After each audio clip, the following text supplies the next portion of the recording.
The wind rustled the leaves of the trees, and I heard Emma laughing in the distance. I took another sip of my beer and noticed how warm it was getting. There was something unsettling about the way she was laughing. It was a bit too shrill, too over the top. Tom was cooking steaks on the barbecue, and the scent of them wafted over to me. "These are nearly done," Tom says, yelling over the fence. "Emma, how's yours?" I saw the look they shared before she responded, a split-second glance that said 1,000 words. She smiled slowly. "Medium rare, Tom," she says. "Same as before." I wonder what else hasn't changed. The neighbors were milling about, talking in small groups, or going about their business as if nothing was wrong. "Jack?" Tom asks. "Earth to Jack. You want another beer?" I looked at my bottle of pop, and saw it was still half full, and completely flat. "I'm good, thanks." Emma came over to stand beside me, and I could smell her perfume. It was familiar, but it didn't feel the same anymore. "You're quiet tonight," she says, watching me closely. "Yeah, just tired. Long day at work." Tom came around with plates. And here we are. Lady has the medium rare. Jack has the well done. The steak on my plate is cooked to perfection, just the way I like it. How did he know? Did Emma tell him, or has he just been paying attention? "This is so good, Tom," Emma says, slicing into her steak and taking a bite. It's pink in the middle, much like her cheeks. I observed them intently, taking note of every movement, every smile. Tom stood by the grill, leaning on it and facing Emma as she played with her hair. "Did you hear about the robbery on Maple Street?" Mrs. Henderson interrupts my train of thought. "Awful. The middle of the afternoon." "No, I hadn't heard. When was this?" I ask, excited to focus on anything else. The conversation turns to the importance of neighborhood watch, but I can't help but notice Emma and Tom out of the corner of my eye. They are standing a little bit closer now, talking quietly with one another about their community garden project. The sun sets and the lights come on. A few people decide to go home, but most of us stay. "We should probably get going," I say after a moment. I see Emma's smile fade just a little. Mom's going to be worried about us. "Oh yeah," Emma says, packing up. "Eve has to take her nighttime pills." "Thanks for coming, guys. Same time next weekend?" Tom says, touching Emma's arm and taking her empty plate. This scene continues as prose, with the final bit being introspective. "I haven't slept more than 4 hours a night since the barbecue. Emma left for her yoga class about half an hour ago. That's why I have the time to write this. I took this opportunity to go through her phone. She forgot it on the kitchen counter, or maybe she didn't forget it. Maybe she left it there on purpose." "Are you looking at the clock, Jack?" I jump at the sound of her voice, almost dropping the phone. She was standing in the doorway wearing her bathrobe. "Whoa, Mom," I say, trying to act normal and putting the phone down. "I thought you were asleep." "I can't sleep in, not anymore," she replies. "Could you make me a cup of coffee, honey?" I went over to the kitchen to make us a cup of coffee. Eve sat down at the table. "Emma's at yoga," she says, even though she knows the schedule by now. "Yeah, until 11. Eve hummed, looking at me with her sharp eyes. "Jack, sometimes you find what you're looking for." I stopped pouring coffee. "What do you mean?" "Oh, just a crazy old lady," she says, but she doesn't look away from me. "Thanks for the coffee, dear. I think I'll go back to my room now and read." Continues with remaining narrative and dialogue in the same grouped format. 3 days have gone by since I installed the spyware on my wife's phone, and with each passing day, I receive more and more evidence of her infidelity. I sat down at my desk and opened my laptop to look at the messages, just getting home from work. Every time I see the location data, I'm disappointed but not surprised. Each time it says she's somewhere she shouldn't be, with someone she shouldn't be with. My mom, Eve, knocks on the door, startling me. "Jack, I made some tea. Would you like a cup?" "Sure, Mom. Just leave it by the door." She puts the cup of coffee on my desk and leaves. She knows something is bothering me, of course, but hasn't asked me about it. My phone rings. It's Emma. "Gonna be a late one tonight, baby. Don't stay up." I glanced at the software on my phone. She was already at the Grand Hotel. "That's fine. Be careful," I reply, feeling dirty. Then another one came in. It was from Emma to Sarah, her best friend. "Cover for me if Jack calls. Meeting Marcus at 8. She replied a second later, "Got your back. Have fun." The guests started arriving, spilling into the dining room, where we had hosted them so many times before. Only this time, there were half as many as usual. I had managed to convince a few of them to stay home tonight. Emma hadn't noticed yet. "The pot roast smells amazing, Emma," Sarah says from her spot at the table, already halfway through her glass of wine. Her husband David looks visibly uncomfortable and avoids eye contact with me. "Jack actually made it," Emma says, adjusting the position of a rose that doesn't need it. "He's taken up cooking recently." I smile, a gesture I've had to practice in the mirror. Working from home opens up all sorts of possibilities. The Hendersons are sitting at the other end of the table. They're the biggest gossips in the neighborhood, which makes them perfect for what I have planned. Eve sits down next to me, quietly sipping her water and watching everyone. "So sad about Tom leaving," Mrs. Henderson says, trying to pry. "Did he say why?" Emma stops cutting the flowers, and I see her swallow. "Job relocation," I answer. "Unexpected, but it happens." "Such a shame," Sarah adds. "He was such a big part of the community." I serve the pot roast, giving each person a single slice. "Okay, now this one was a doozy. The country club scandal, the tennis instructor, the 3 wives of board members." The table grows even quieter. The only sound is the scraping of Emma's knife against her plate. "Terrible stuff," Mr. Henderson says. "The kind of thing that makes you think twice about who to trust." "Yes, you never truly know a person," I reply, slicing into my steak. "For instance, who would have thought David had such moves?" It was late at night when Emma came to me with a worried expression on her face. She kept pulling at the collar of her shirt, like she always did when she was nervous. "What the hell was that?" she blurts out. The mention of the Grand Hotel, the comments about Marcus. I trace the wood grain with my finger. "Take a seat, Emma." "No thanks, I'll stand." "Please." I motion to the seat in front of me, my voice soft and calm. The way I always talk to clients when they're having a hard time. She hesitated, then pulled out a chair. The sound of its legs scraping against the floor was loud. It wasn't going to wake Eve, though, I thought. Her room was silent and dark. I picked up the leather portfolio I had placed on the floor beside me and put it on the table. Emma jumped at the sound of it. "What's that thing?" "Records," I say, patting it. "Do you want to see—" "What?" "What documentation?" Her hand reaches for her glass of water, but stops. I open the portfolio. On the first page was a map of the Grand Hotel, with red markings showing the entrances and the parking spots. Below it were pictures of Emma's car parked there, day and night, on several different occasions. "Have you been watching me?" No, I did not. Technology these days, it's just so convenient. I turn the page to see screenshots of text messages, beginning with Tom, then moving on to Marcus, David, and others after that. "Jack, I can explain—" "What is this?" I pull out a specific message thread, her and Sarah's text conversation detailing their carefully crafted alibi system. "What is this?" Another document. Hotel receipts matched up with her work dinners and Pilates nights. The scene continues in this grouped format until the end. The next day I drove to downtown with the portfolio on the seat next to me. The law firm was located up on the 32nd floor of a skyscraper. "Just be yourself, Jack," she'd said. "Don't become something you're not by holding grudges." The elevator doors open into a reception area. Opulence is on display everywhere I look. "Mr. Thorne?" the receptionist says with a perfect professional smile. "Miss Madison is ready for you. Her office is on the top floor of the building." She stands up from her desk and greets you. "Jack Thorne, have a seat." I sat down on a chair that looked like it cost more than my first car and placed the portfolio on her desk. "Catherine Chen recommended you," I say, referring to our mutual acquaintance. "She has very good taste," she replies. She flips the folder open. "What's the problem?" She reads the first page of the document, raising an eyebrow. "Wow, you've done your homework," she says. "Most people don't come to me until they have a hunch. You've already done all of the legwork." I'm very proficient. "How long have you been aware?" "Of the cheating?" 2 weeks. "Of how much cheating there was?" 8 days. "And your wife? She doesn't know you have all this?" "She knows I know, as of last night. This part is a secret." I drove home in the rain, thinking about what Madison had said. As I pulled into our neighborhood, I looked at each house with a new perspective. Mrs. Henderson was peeking out the window at the same time she always did. I pulled into the driveway just in time to see Sarah coming outside with her umbrella. "Jack," she says, running over to me.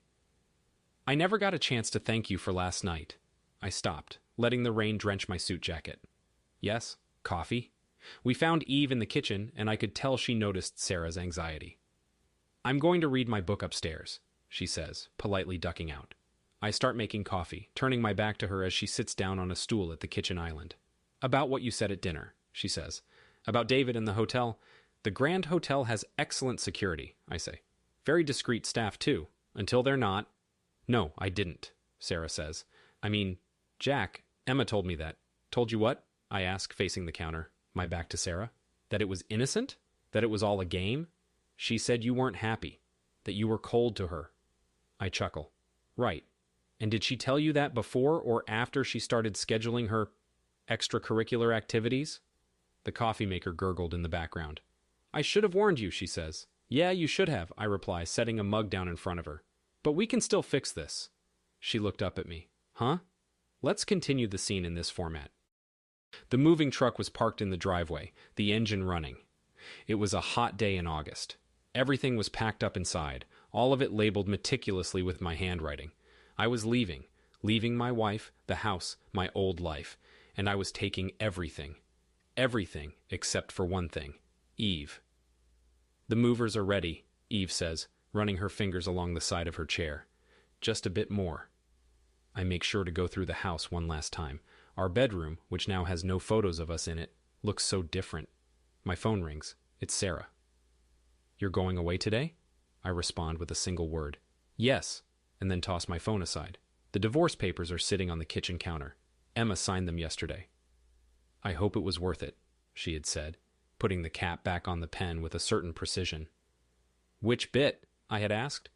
The cheating or the punishment? She didn't respond, just left the room. A knock on the door woke me from the memory.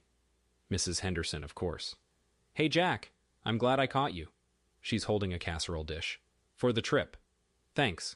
I take it from her, knowing I have no intention of keeping it. How's the neighborhood watch? Much better, actually.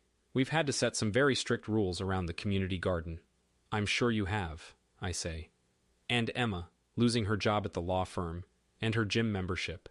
Can you believe how people can be terrible, I say, and smile, thinking about the series of events I set in motion 3 months ago.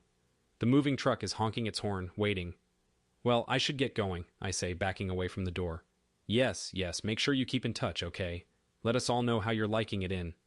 Where was it again? Not sure yet.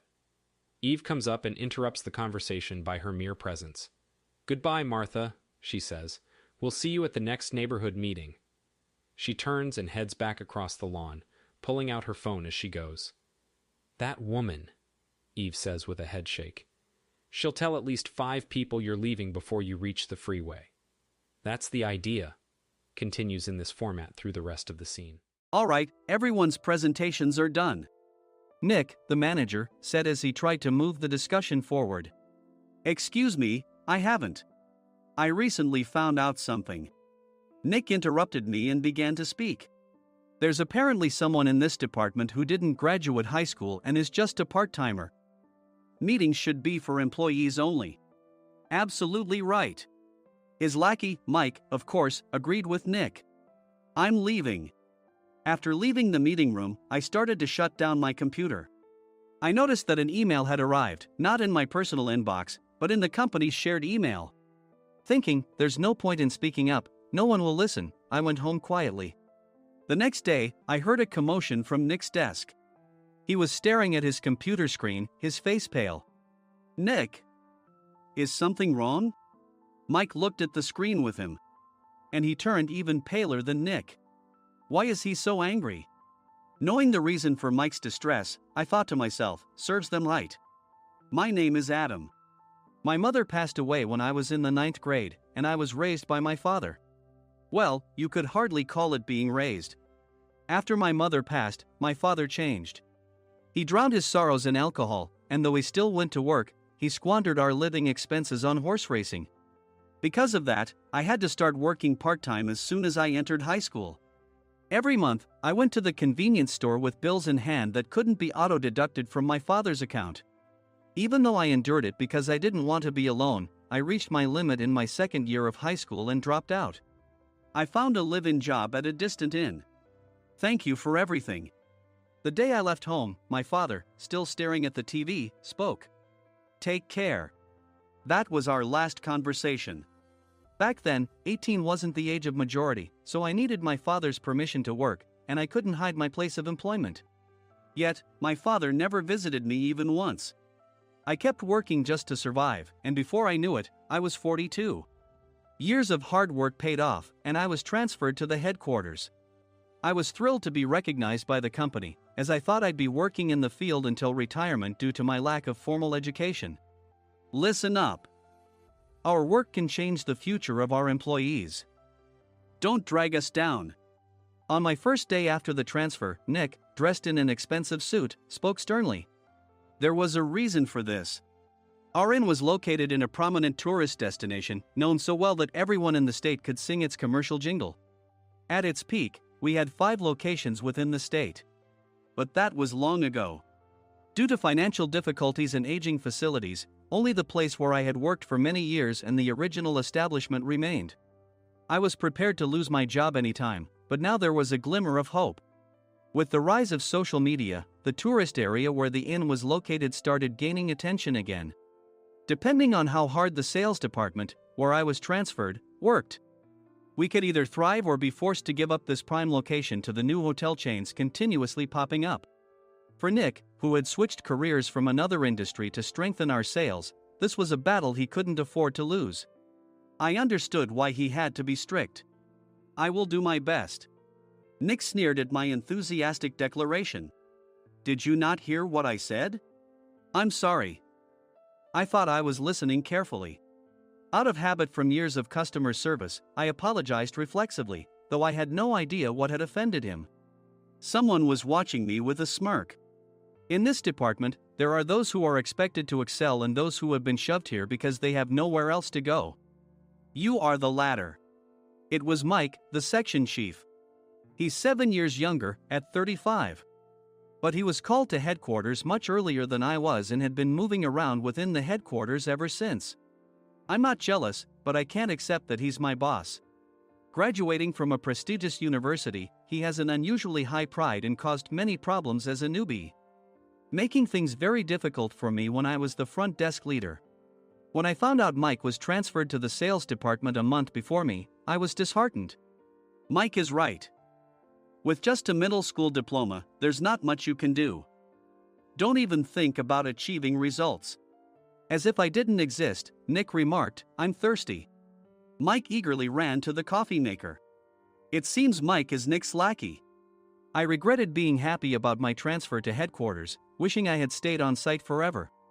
Send a direct mail to every company on this list by the end of the day. Nick only assigned me tasks that even a new graduate could handle. What? There are over 1,000 companies. You want me to send to all of them by today? Yes, if you and your fellow misfits split the work, even those with nowhere else to go should finish by today. I glanced at the employees typing away expressionlessly. They were worn out from customer service, only thinking about leaving on time, or were women reassigned after having children, with zero motivation for work.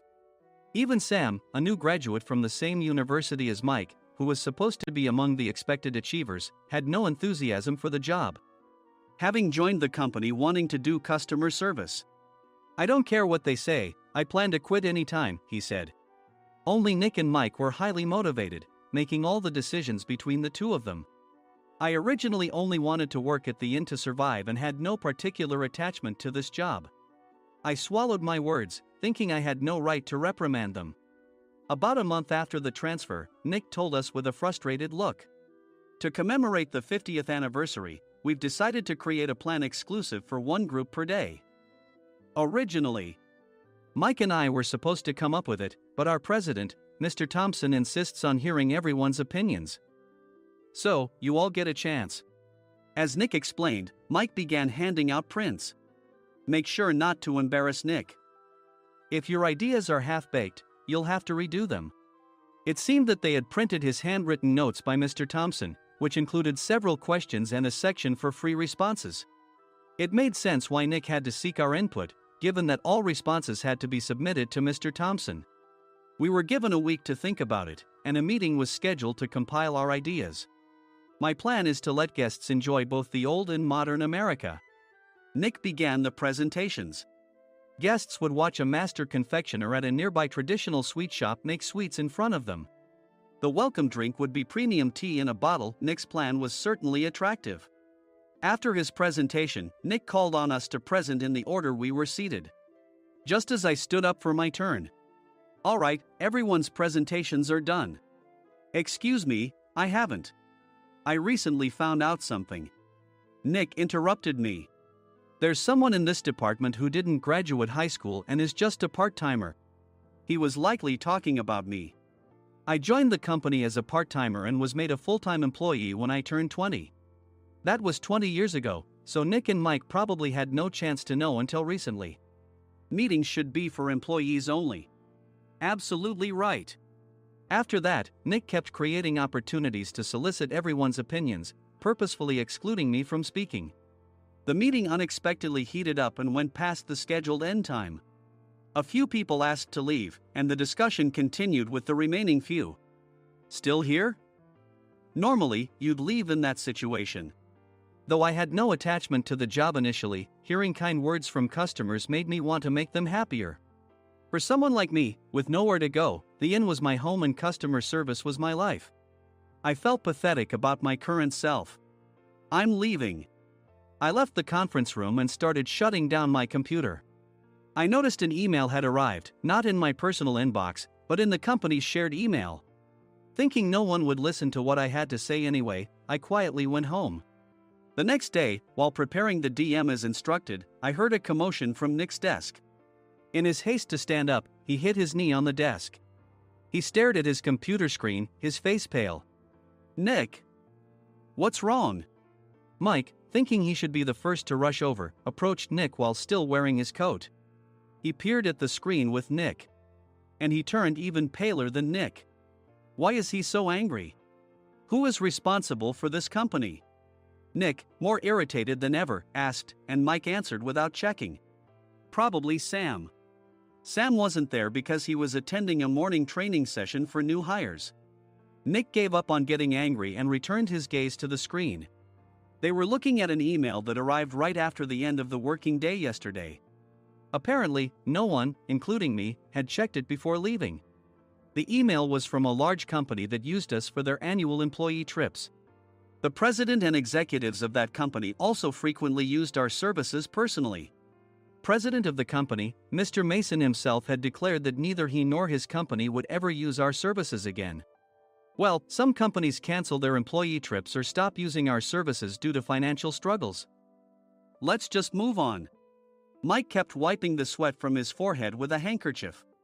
Knowing why Mike was so agitated, I quietly watched their interaction. "Do you know how much revenue we get from that company?" "We can find other guests to fill the rooms, but we'll lose the banquet costs. Gift shop revenue, rental car fees, and more. Moreover, the gifts were supposed to be prepared by the traditional confectionery shop involved in Nick's proposed plan. If it's known that we incurred such a huge loss at this critical time, Nick's position in the company would be jeopardized." Nick took a deep breath, seemingly trying to calm himself. "All right, Mike. Go to New York right now and apologize to Mr. Mason." "What? You're coming with me, right? I have urgent work to do." "I trust you, which is why I'm entrusting this to you." "Please." Mike, believing Nick's sincerity, agreed with a determined look on his face, saying, "Yes. That's Nick for you."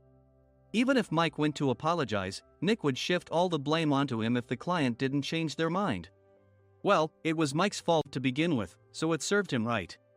About 3 hours later, Sam answered a call from somewhere and repeatedly apologized, saying, "I'm very sorry." Everyone watched to see what was happening. After ending the call, he informed Nick with a weary tone. When Mike arrived at the client's company, he only made things worse, further infuriating Mr. Mason. He was demanding, "Get his boss here immediately." It was no wonder Sam was exhausted, dealing with such a call right after returning from training.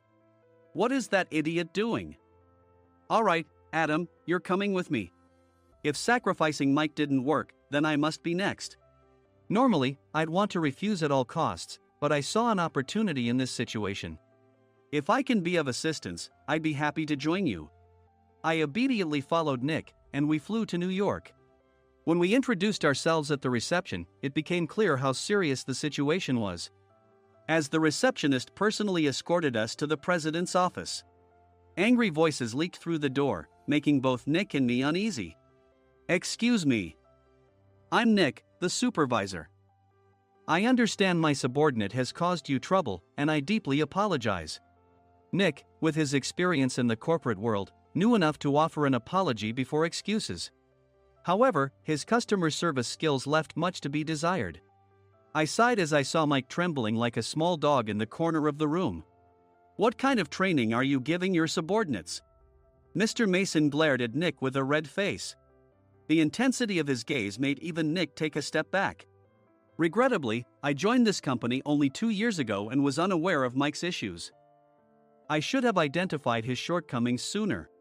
Indeed, I should have realized sooner. No sensible person would come to apologize and then give a lengthy presentation on the drawbacks of not using therein. Nick froze, his mouth slightly open. Suspecting the worst, I picked up the documents that had fallen to the floor. It seemed Mike hastily prepared these documents on the plane, listing the disadvantages. Disadvantage 1: if you change the venue for the company trip, employees might suspect it's for cost-cutting reasons, leading to a negative impression. Reading it aloud half-jokingly, Nick snatched the papers from my hand and checked the contents with a furious expression.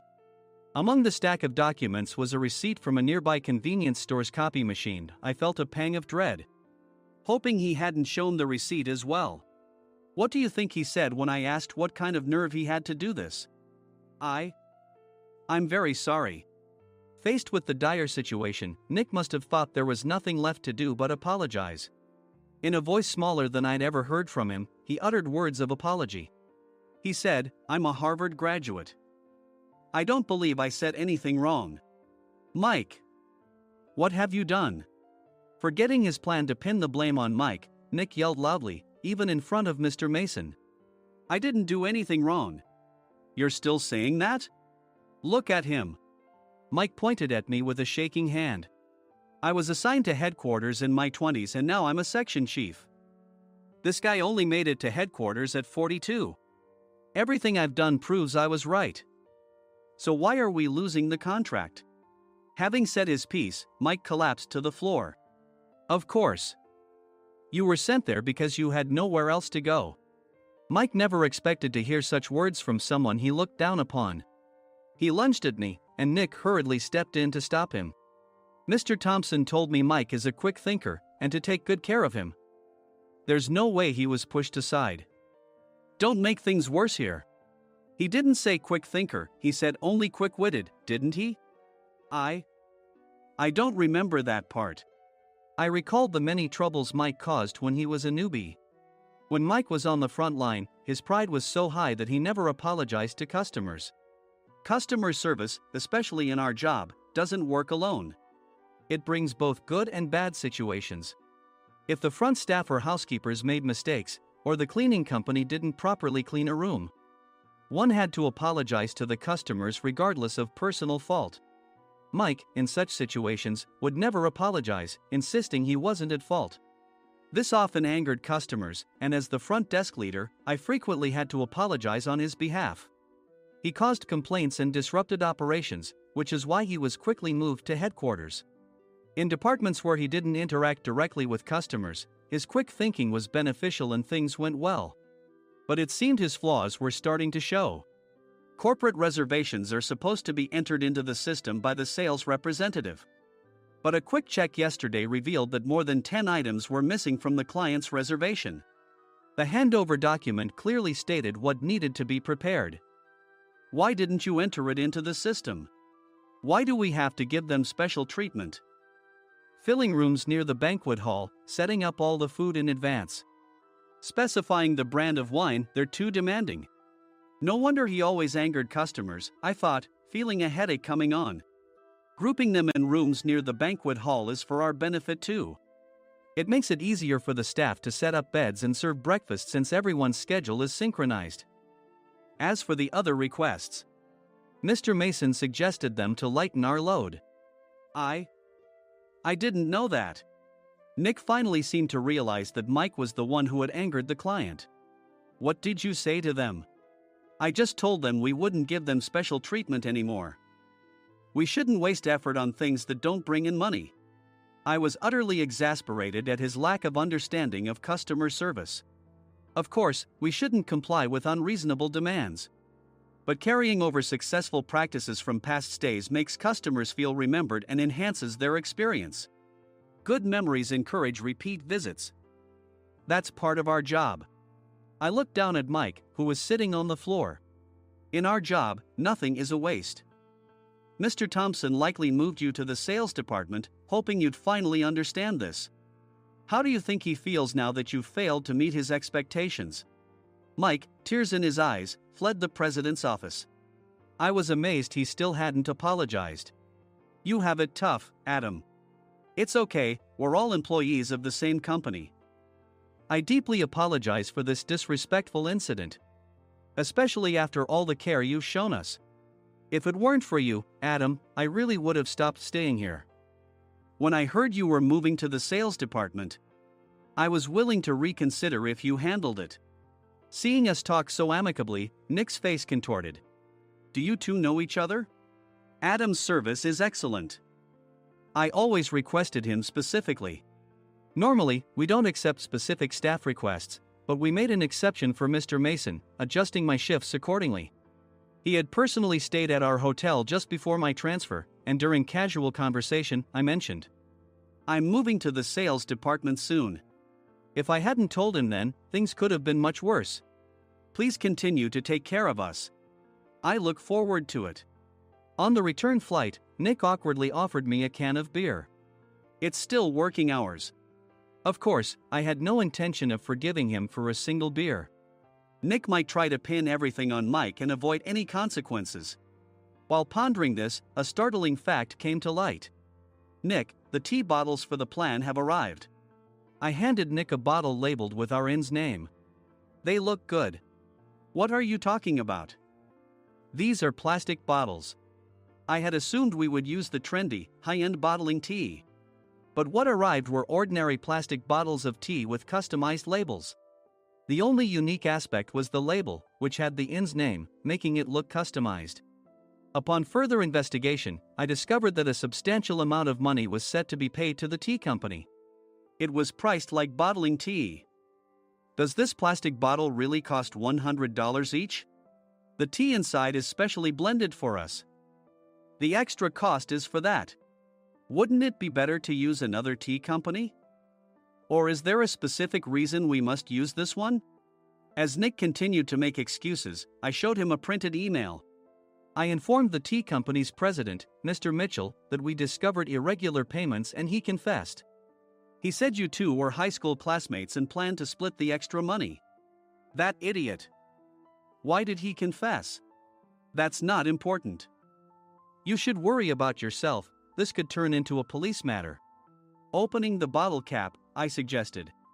How about calming down with this tea? It supposedly has a relaxing effect. Nick drank the tea frantically. In the following days, decisions were made about their fates. Mike was reassigned to the General Affairs Department, with no chance of transfer or promotion, as per Mr. Thompson's orders. As for Nick, since the payment to the tea company hadn't yet been made, he narrowly avoided legal trouble.